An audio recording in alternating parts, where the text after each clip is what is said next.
పోలవరం ప్రాజెక్టుపై సీఎం చంద్రబాబు శ్వేతపత్రం విడుదల చేశారు. రాష్ట్ర అభివృద్ధికి పోలవరం జీవనాడి అని, వాస్తవ పరిస్థితులను ప్రజలకు తెలిపేందుకు శ్వేతపత్రం విడుదల చేశామని చంద్రబాబు అన్నారు. మొత్తం 7 శ్వేతపత్రాలు విడుదల చేస్తామని తెలిపారు. కేంద్రం నుంచి వీలైనంత ఎక్కువగా నిధులు తెచ్చుకుంటామని చెప్పారు. టీడీపీ హయాంలో పోలవరం 72% పూర్తయిందని, వైసీపీ హయాంలో 3.84% పనులే జరిగాయని చంద్రబాబు అన్నారు. పోలవరానికి కేంద్రం ఇచ్చిన నిధుల్లో 3,385 కోట్లు మళ్లించారని సీఎం మండిపడ్డారు.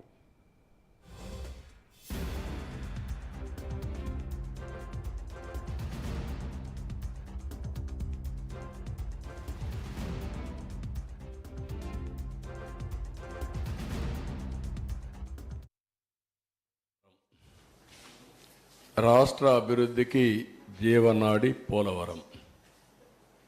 రాష్ట్రానికి 2 ప్రధానమైనటువంటి ప్రాజెక్టులు, ఒకటి అమరావతి, ఒకటి పోలవరం. 2 కూడా 2 కళ్ళు లాంటివి. ఈ 2 ప్రాజెక్టులు కానీ మనం పూర్తి చేసుకుంటే విభజనలో జరిగిన అన్యాయాన్ని కానీ, మనం ఏ విధంగా నష్టపోయామో ఆ నష్టాన్ని పూడ్చుకునే అవకాశం ఉంటుంది. పోలవరం ప్రాజెక్టు కూడా విభజన చట్టంలో నేషనల్ ప్రాజెక్ట్ చేసి కేంద్రం నిధులు ఇవ్వడానికి ముందుకు వచ్చినటువంటి ప్రాజెక్ట్ ఇది. నదుల అనుసంధానానికి గుండె పోలవరం.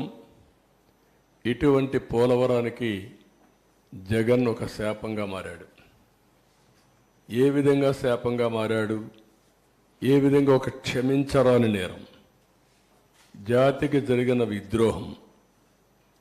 దీన్ని ఎవరైనా సరే రాజకీయాలకు అతీతంగా, కులాలకు అతీతంగా, మతాలకు అతీతంగా, ప్రాంతాలకు అతీతంగా నిర్మోహమాటంగా ఖండించాల్సిన అవసరం ఉంది. చేతగానితనం కావచ్చు, అహంభావం కావచ్చు, లేకుంటే అధికార దుర్వినియోగం కావచ్చు, ఏదైనా అనుకోవచ్చు. ఏ విధంగా చేశాడో మీరు చూస్తే, ముఖ్యమంత్రిని వెంటనే స్టడీ చేయకుండా ప్రమాణ స్వీకారం చేసిన రోజునే పనులు నిలిపేశాడు. అది ఘోరాతి ఘోరం, చరిత్ర క్షమించరాని నేరం. ఒక వ్యక్తికి ఇంత అహం పనికిరాదు. ఇది ప్రజాధనం, వీళ్ళ సొంత డబ్బులు కాదు.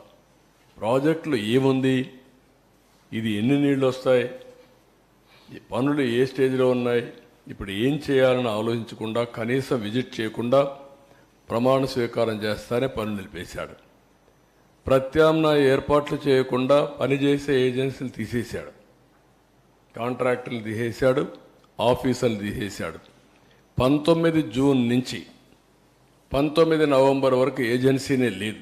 నేను ముఖ్యమంత్రిగా ఎన్నికయ్యాను, ఢిల్లీకి వెళ్ళాను.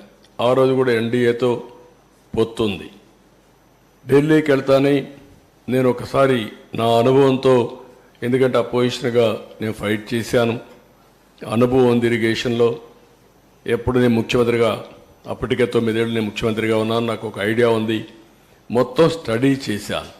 స్టడీ చేస్తే ఆ 7 మండలాలు కానీ ముంపుకు గురయ్యే మండలాలు ఇక్కడ ఇవ్వకపోతే, వాళ్ళు అడ్డం పెడితే ఇంకా చరిత్ర ప్రాజెక్ట్ అంతా ఎప్పటికీ పూర్తి కాదు. ఆ రోజు నేను ఇవన్నీ ఆలోచించి ఎట్టి పరిస్థితిలో ఒకటే కోరాను. ఆ రోజు ఎన్డీఏ ప్రభుత్వం, నరేంద్ర మోడీ గారు లీడర్ ఆఫ్ ది హౌస్ అయ్యారు. కానీ ప్రమాణ స్వీకారం చేయకమునుపు మీరు కానీ ఈ 7 మండలాలు మాకు ఇవ్వకపోతే నేను ప్రమాణ స్వీకారం చేసినప్పుడు వేస్ట్ అవుతుంది. అవసరమై సాధించే వరకు నేను ప్రమాణ స్వీకారం చేయను. ఒక కాన్స్టిట్యూషన్ డెడ్ లాక్ వచ్చినా పర్వాలేదు, ఇది చాలా క్లియర్గా నేను మీకు చెప్పాలిగా చెప్తున్నాను చెప్పి చాలా స్పష్టంగా చెప్పాను. రాష్ట్ర ప్రజలందరూ అర్థం చేసుకోవాల్సిన అవసరం ఉంది. ఈ ప్రాజెక్ట్ని పూర్తిగా సర్వనాశనం చేయడానికి వైఎస్ఆర్ కాంగ్రెస్ పార్టీ అహంభావంతో జగన్ చేసినటువంటి దుస్సాహసం, నేను ఆ వర్డ్ వాడుతున్నా, దుస్సాహసం. దాంతో ఈ విధంగా ఏ పరిస్థితి వచ్చింది.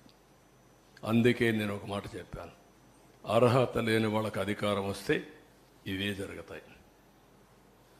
ముఖ్యమంత్రిగా కాదు, రాజకీయాలకి అర్హత లేని వ్యక్తులు. అది ప్రజలందరూ అర్థం చేసుకోవాల్సిన అవసరం ఉంది. ఒకరి గురించి ఆంబోతుల మారిగా మాట్లాడచ్చు, మమ్మల్ని విమర్శించవచ్చు, అది కాదు ఇక్కడ ఇష్యూ. ఎవడైనా సరే, బుద్ధి జ్ఞానం ఉండేవాడు ఎవడైనా సరే ఆలోచించాలి.